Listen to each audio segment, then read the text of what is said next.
and welcome to Blinkit Pit Stop, where we are having interesting conversations with some emerging brands and their founders in India. I'm your host, Ashwin, and we have one of the most exciting and coolest coffee brands, Sleepy Owl Coffee, on board with us, and their co-founder, Arman Sood, joining in the conversation today. Hi Arman, how are you doing? Hi Ashwin, very well. Thank you so much for having me. I'm very excited to talk to you and share our journey on Blinkit Pit Stop. Thank you so much for taking our time. Guys, I must tell you, Sleepy Owl Coffee has slowly become one of the hottest coffee brands in the market with a wide range of portfolio from cold brew coffee to instant coffee and now cold coffee cans as well. So Arman, please take us through that journey from 2016. Three Owls. How did you guys wake up from that sleep and decide to bring Sleepy Owl Coffee to the table? So Ashwin, 2016, 6 years ago, it feels like ages ago, to be honest.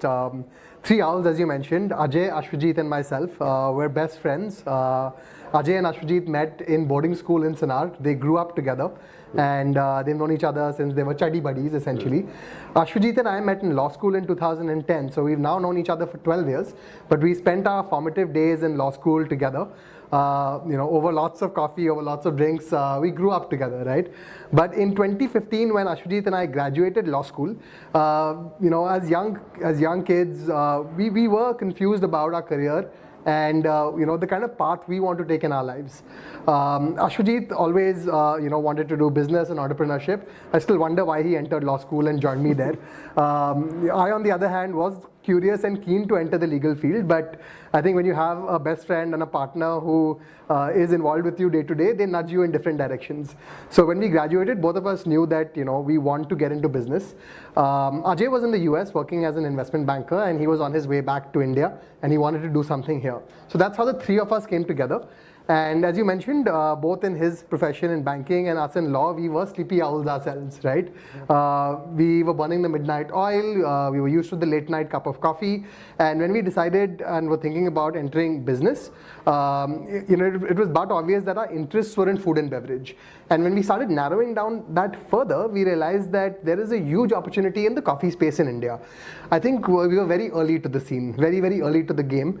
Hence you said and used the word slowly grown into an emerging brand in the country. So yes, the journey has been slow and it's been patient, but I think we've had our fundamentals in place from day one, and that's allowed us to really experiment, explore, and bring some fantastic products and offerings to the Indian market. Superb. I wonder, like, when you mentioned that you guys were avid coffee drinkers, and when I look back at 2016, when probably the average customer wasn't educated enough, I think, if I'm correct, about the different offerings of coffee.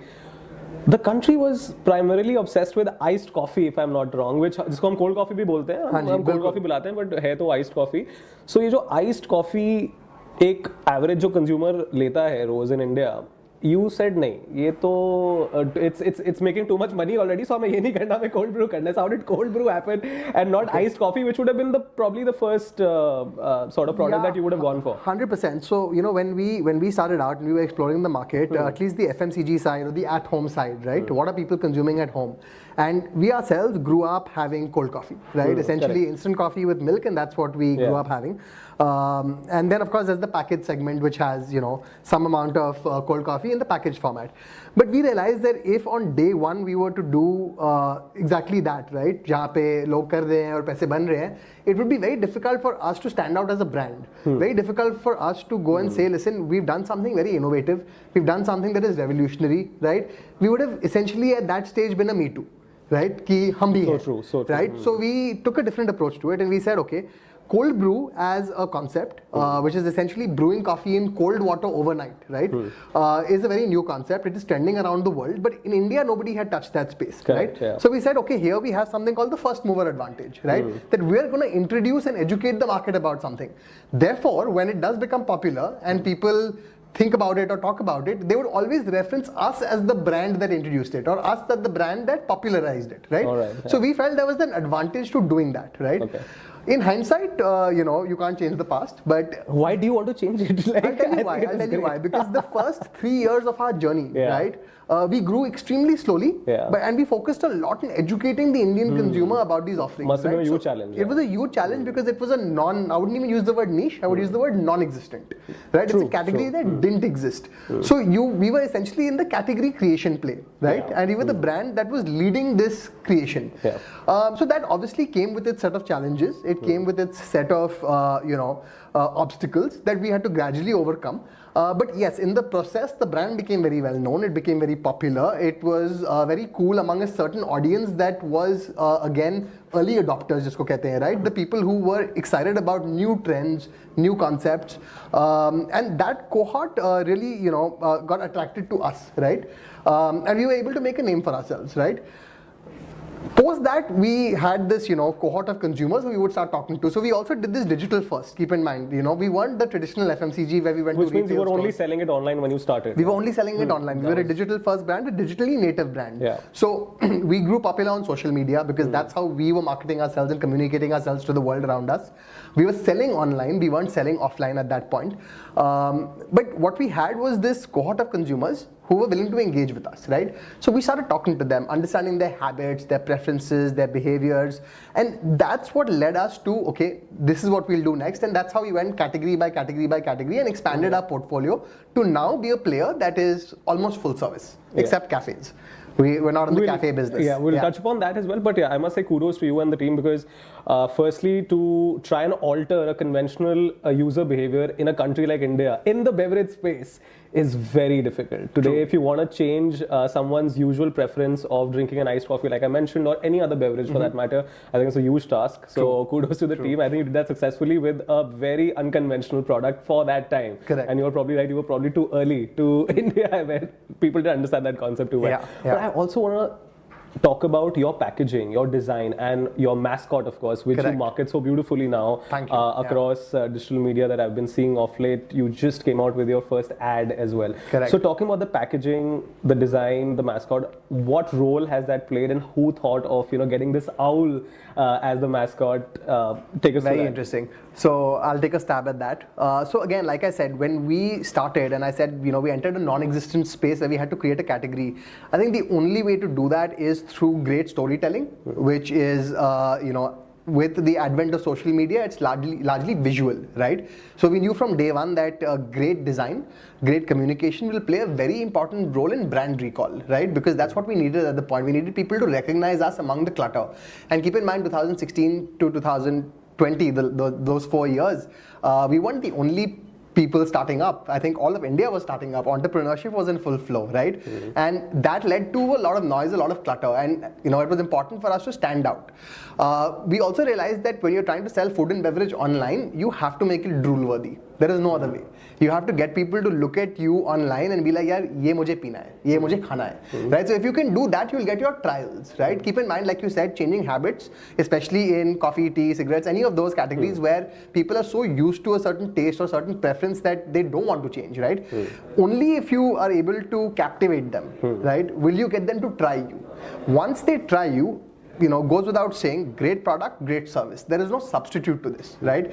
The overall experience from when they see you and say, okay, I want to try you, to buying you, to receiving your product, to the packaging, to unboxing, it had to be larger than life. It had to feel, premium. It had to feel luxurious, right? Yet at the same time, in a market like India, you had to ensure that you were affordable, right? So it was a very fine balance. But yes, packaging, storytelling, very, very crucial. Sleepy Owl, the name, was coined by Ashwajit. The owl that you see today is the third version of the owl, right? So we started with an owl designed by a friend, then an owl designed by a freelancer, and then when we raised our first round of funding, we got a professional agency to come in and say, listen, we know we're onto something, but can you help the brand identity be more consistent? And they recommended to alter the owl for the third time. Very nervous for us because as entrepreneurs, you're like, yeah, sab jante hai, sab pehchante hai is owl ko, In fact, right? I think changing the color was a big move. Because you changed the company completely. The entire identity changed, and we were, at that point, probably sitting on 10,000 odd online customers and a certain number of people who had seen us, and we were very nervous about it. But we realized that this is still so early. In fact, today if you walk up to the average consumer, no one will know that there existed a version 1.0 and 2.0. Right? There existed a time when Arman was standing with the trays at a grocery store near you, making you try small samples of the coffee. I remember those days of hustling. Like I said, trial, right? Like when we moved from online to offline, we realized that just placing your product on a shelf is not enough, right? Because people don't know who you are, they don't know what's inside the package, they don't know whether it's worth their money to buy your product, right? So before, and of course we'd spoken to industry folks and they said, listen, sampling, promoters ko khade karo and make them try. And then we said, okay, we can get promoters, but how does a promoter actually do their job? What do they do? What will they say? Right? And I think all three of us went to retail stores, Modern Bazaar and Le Marche at that point in NCR, and we spent our weekends standing and trying to convince customers to, buy a product. And it was the most humbling experience. And it's my, recommendation to every food and beverage founder to go and try and sell to a customer in an aisle, because that's where you actually see them making decisions, right? When they go to pick up your competition, you can ask them, listen, why are you buying the competitor's product? What are you looking for? Why aren't you buying my product, right? So would you ask those customers you were sampling and why are they not choosing your product? 100%. Wow. And we'd make them try a product and try and convince them to make the switch, right? Wow. So there you get to understand, okay, is it the packaging? Is it that first impression that's not sitting well? Okay, is it the price, right? Once they try it, you get feedback on the product as well. And to be honest, hats off to promoters in the FMCG industry who are on ground selling products to customers. It's damn tough. Job. It's a tough job. Damn tough. Yeah. Also, I believe you guys during the initial, years of hustling, were out in your car. Distributing coffee packages by yourself, door to door, if I'm correct. Correct, yes. Distributing to, we also attempted, and as young entrepreneurs, when you start out, there's always that level of confusion कि हम B2B भी कर सकते हैं, which is business to business, हम B2C भी कर सकते हैं, हम retail भी कर सकते हैं, online भी कर सकते हैं. So, we also set up a shop in Le Marche कि हम एक छोटा सा store के अंदर, we put up a kiosk and said we can even try that business. So we tried everything, and I think at that time, limited focus. We were novices figuring out, our place in this industry, and it was a lot of confusion and very challenging. But yes, only when you get your hands dirty are you able to really understand what's working for you and what's not, right? Yeah, I think you guys, I remember, did a fantastic job, and most of the stuff was done in-house, your website design and stuff like that. It was amazing to see. Yeah, and it was all, self-learned also. So I'll also talk about the three of us and how we divided our roles, right? Absolutely. So Ajay was in finance, Ashwajit and I were lawyers. So zero F&B experience, zero FMCG experience. So it was like, okay, now this is what we want to do. We want to sell cold brew and coffee and be in this business. So Ashwajit, for Ajay, it was very simple. It was like, listen, you're a finance guy, तो तू finance संभालेगा, right? तो investor relations करेगा, तू business modeling करेगा, तू you look at accounts and take care of that. For Ashwajit and me, it was really introspecting and understanding कि what are your skill sets. हम में से legal कौन handle करेगा company? कोई नहीं कर रहा. दोनों ने नहीं किया because we never practiced law after law school. So when it came to legal, we outsourced it to our friends, and lucky to have a good network of people to look after that piece. But with that introspection, we understood that Arman has no design sense. Right? He has no sense of packaging, design, social media. So Ashwajit was the guy who's, taken that from day one, and he's learned. So all our photography initially he did. So he learned how to use a camera. He learned how to set up a website. He learned how to use social media. Promote us, right? So he became the brand guy, and he's been doing that since day one till today. So brand and marketing is his. For me, it was a bacha kya hai, right? And it said, okay, jo bhi bacha hai, wo Arman karega. So everything from supply chain, operations, manufacturing, sales, I took that piece under myself, and I think every day we learn something new and we improve, and that's how we've grown into our roles. And of course, today we have a strong team of people who have come to join us and support us on this journey and on this mission to make India a country of coffee lovers. Yeah, absolutely. The customers are definitely loving it, and they love you. You've been handling the customers for so long for the company, and they can all pretty much recall. I think a lot of people don't know that it was your personal phone number, I think, which was on the company's website and the Google webpage, which was brought down very recently, I think. It's actually, you know what, it's still not brought down. So, Okay. so what's interesting is, So if you want Arman's number, please log on to Google and look for Sleepy Owl Coffee. yeah, just Google Sleepy Owl and you'll reach straight to me, which I think is a good thing. So I think during the pandemic, I tried saying that, yeah, ye nahi ho pa raha. Let's make some changes. So on the packaging, on the website, we've changed the numbers everywhere to a central customer support number, and the customer support team receives those calls. But Google, for some reason, refuses to change my number when you search on Google. So jo bada number display aata hai, it's my number. But I stopped trying to change it because I think, as a founder, when you are receiving calls from customers especially, right, it's amazing to talk to them, to let them know you're the founder, the kind of insights that they share with you, the kind of observations they share with you. It really helps me in my decision making and taking feedback to our team and saying this is what has done. And I can tell you, sometimes even the complaints jo aate hain, right, if someone's unhappy, and any business would have concerns, and when a customer is unhappy and they reach me, they know that there's no red tapeism, right? There is no ghumana firana, because they have reached the one person who can ensure that their problem is solved, right? And that becomes my headache, and we ensure to solve it. And funnily, I think when a customer does have an issue and you do a good job solving it, you've got a customer for life. Absolutely. Right? So not that I want them to have issues, but it is an opportunity to really show them that, listen, we care. Right, and that makes a huge difference. So that's wonderful. I mean, there are very few companies and very few founders I know who are so hands-on, firstly, with their business and their customers, that they're personally interacting with them on a regular basis. So that's good to hear, man. Thank you. But I will now talk about the most important part of the conversation, which is the beverage market in India. Firstly, it's a very difficult market to crack, and the market is tea dominant. So tea being the most dominant beverage in the country, and then entering in a not so popular space at that point, I would say, when you guys entered, and figuring your way out, navigating through that. Take us through some of the sort of key learnings there. Obviously, now coffee market has become huge, so many players. But what do you want to sort of take us, if you want to take us through? Yeah, so I mean, like I said, we were interested in food and beverage and interested in this market. When we started researching it, we did realize that India is a tea drinking nation and it's tea dominant, right? But when you look at 2010 to 20 and the next decade, right? I think people's habits are changing.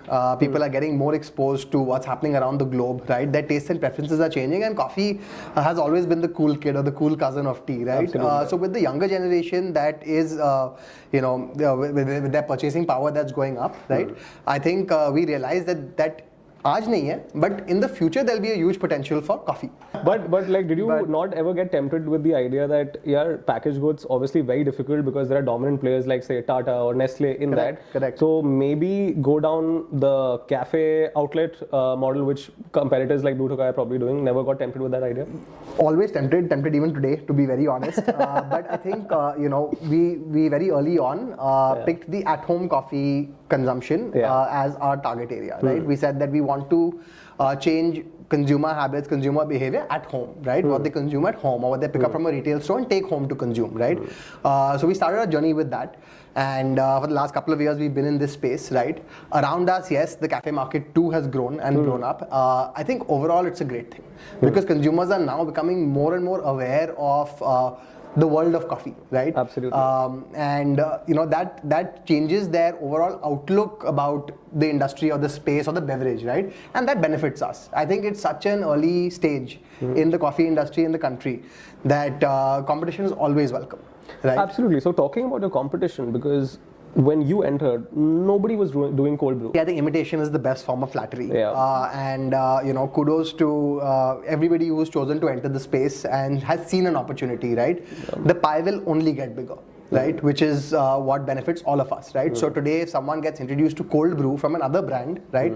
That's amazing. They'll try it, then they'll may not like it, and then they may search for better cold brews out there, and they'll land up with Sleepy Owl, which I do believe is not just the first, but also the finest cold brew in the market, right? Absolutely. So I remember when Starbucks started in India in 2012, right? And in 2017, they launched cold brew in the Indian market a year after we'd started, right? A lot of people came and said, oh God, they've done cold brew or they're introducing cold brew. For us, it was always welcome. We were like, okay, this is amazing, right? Like, we have one of the largest companies in the coffee space in the world introducing cold brew into India.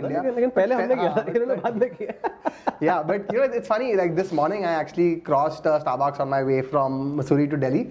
I stopped at the Starbucks and I had a cold brew. Right? Wow. So it is... That must have felt interesting. Yeah, no, it was good. It's like I said, it's not, we're not necessarily all competing, and it's not cutthroat with each other, right? Like for now, maybe. For now, but like, see, there's always a use case. Of course. In food and beverage, right? There's always a consumption occasion, jisko kehte hain, right? So where we are today, we can't fill a consumer's every single consumption occasion, right? That's why I said our focus is at home, right? Yeah. That's where we're focused. We're not available per se in corporate offices because we don't do vending machines, right? We don't have cafes, so that's not the consumption occasion that we don't fill in, right? But we have consumers who buy our products at home and they carry it to office because our focus from day one has been convenience. So all our products are super convenient and super easy and at the same time delicious. So talking about at home, because what I mentioned earlier, that in India coffee traditionally has always been an out of home experience where people are used to going to a cafe, a coffee shop, do meetings, meet their friends over a cup of coffee, which started changing. And of course you were a part of their journey on 100%. Changing that cafe culture outside the home to at home. Now the customer is so educated, right? Now there are coffee connoisseurs coming up in the country. We had those coffee connoisseurs in the West probably for many, many years, but now we have so many of them in the country itself where people are experimenting with AeroPresses and pour overs and French presses. People are investing in expensive coffee machines, espresso machines at home. So how are you seeing all that? Like how does it make you feel? Yeah, I think it's amazing. I think it's amazing that the space is evolving. Consumers are getting more educated.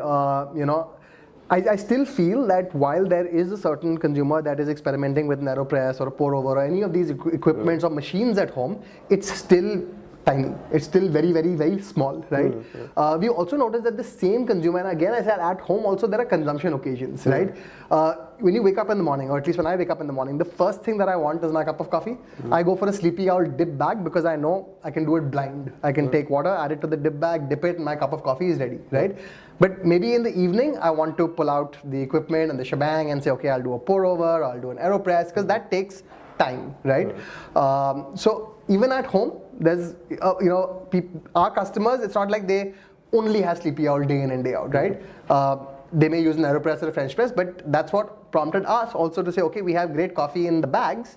Why don't we launch our ground coffee and our beans? So consumers, and that feedback came from a consumer who said, listen, I love your bags, right? But I tear the bag open and I use your coffee and I make a French press. Why can't you supply me your coffee? And this was during COVID. So we said, yeah, this makes sense. We have great coffee, so let's do this. And that's how we learn from our consumers and we... Yeah, I wanted to talk about retail actually because, see, with any FMCG brand, distribution is probably the backbone. 100%. You can have the best product on the market, but if you don't have great distribution, it's not going to work. Right? Fully agree. So when your partners DSG came on board and you had enough funds to expand into retail and just expand your distribution in general, so what were the ideas there and what played a huge role in completely overhauling the business? Reasons why we were very excited to welcome them on board was because they have invested in companies like Sula, Raw Pressery, Epigamia, etc. Right? So and wealth of expertise, and a great network, and a great network, and a wealth of expertise in distribution, right? So one of the core reasons why we got together as a team was, okay, we want to expand offline, right? We entered the offline market, and initially we started with Delhi and Mumbai as our two main cities that we want to expand in, right? So we got into all the major stores and we saw a huge uptake in the modern trade and general trade scheme of things. I think, where we are today, I wouldn't say we overhauled our business completely, right? There are still some products that whose core is still on our website or Amazon, right? They do really well there. The consumers prefer picking it up there. And there are certain products that do really well in modern trade and general trade, right? Because those products are better suited for that channel.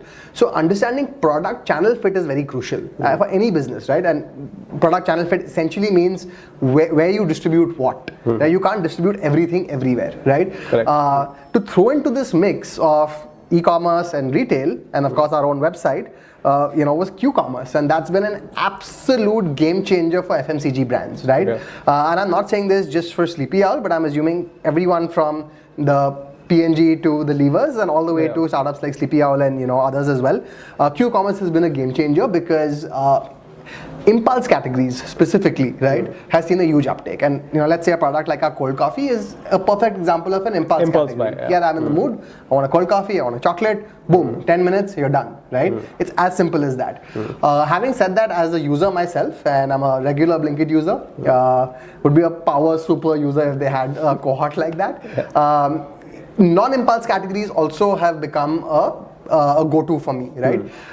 Because now, one doesn't need to necessarily plan in advance, right? You can even pick up, non-impulse goods at the same pace as you would an impulse good, right? So everything from, my beverage, food to anything for the house now just comes quickly. So you're just like good to go. Absolutely, I think it's been a game changer for a lot of brands. I think and consumers, not just brands. Brands, though, we're dependent on the consumer, right? So brands do benefit, but it's the consumer that benefits the most from a platform or a service like that, and it's because of the consumer that the platform exists. It's because of the consumer that we exist on the platform.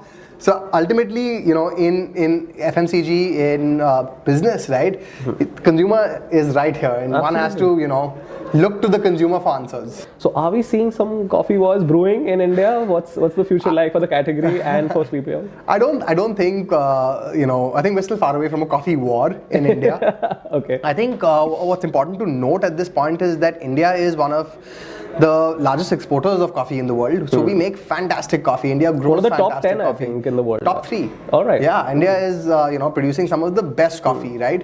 But I think Indian consumption till even early 2000s wasn't at the mark, right? But 2010 onwards, with the advent of younger brands, including ourselves, Indian coffee consumption has really changed, and people are beginning to appreciate good quality coffee. And there are brands there catering to Indian consumers. And I think like I said, there are so many more people who are yet to come into the good coffee space and start drinking good coffee. For us as a brand, we want to play across the value chain, right? And by that I mean we want to have products that, like our cold brew, which are niche, which are non-existent categories, which we want to build. At the same time, we also want to play in categories that exist, but see how do we improve what's already in the market? What would our right to win be? How do we disrupt an existing category as well? Because to be fair and to be very honest, creating a category is not a 5-year, 10-year play. It's a multi-decade play, right? And we're not shy of doing that. We've done it with cold brew. It's been, I would say, 7 years now since cold brew was introduced as a product in India, and we've seen so many brands do it. So we are going to, go ahead and play in non-existent categories, create categories in the market. But at the same time, from a business standpoint, it's very important to understand what consumers are consuming in the masses, and how do we provide something that is revolutionary there as well. It is an epic product and it is an epic team. And talk about collaborations, I love your collaborations, by the way. You have so many of them. I think you've been leading all of them. Earlier this year, we did a collaboration with Whole Truth, which was a coffee granola, which was fun. And then we topped it in the summer with a coffee fudsicle. And we've lent our brand to these fantastic products. And I think for me, and I look at new product development in the organization, it's been a lot of fun to work with different brands in the product development process to create something unique for the Indian consumer. No, and I think they've been all pretty fantastic, and I would highly recommend the audience to check out all your collaborations besides your current product portfolio. Like Arman said, they've been constantly expanding. Started with cold brew back in 2016, but today they have a range of products. It's a whole full service, from hot brew coffee to instant coffee, and now cold coffee cans as well. So thank you, Arman, for you and the entire team for bringing high quality coffee to the Indian tables, and also making the third wave coffee movement bigger in the country, I would say. And thank you for joining us on this conversation. For all the listeners, stay tuned in to Blinkit Pit Stop for more interesting conversations and to witness more emerging brands. Thank you so much. Thank you.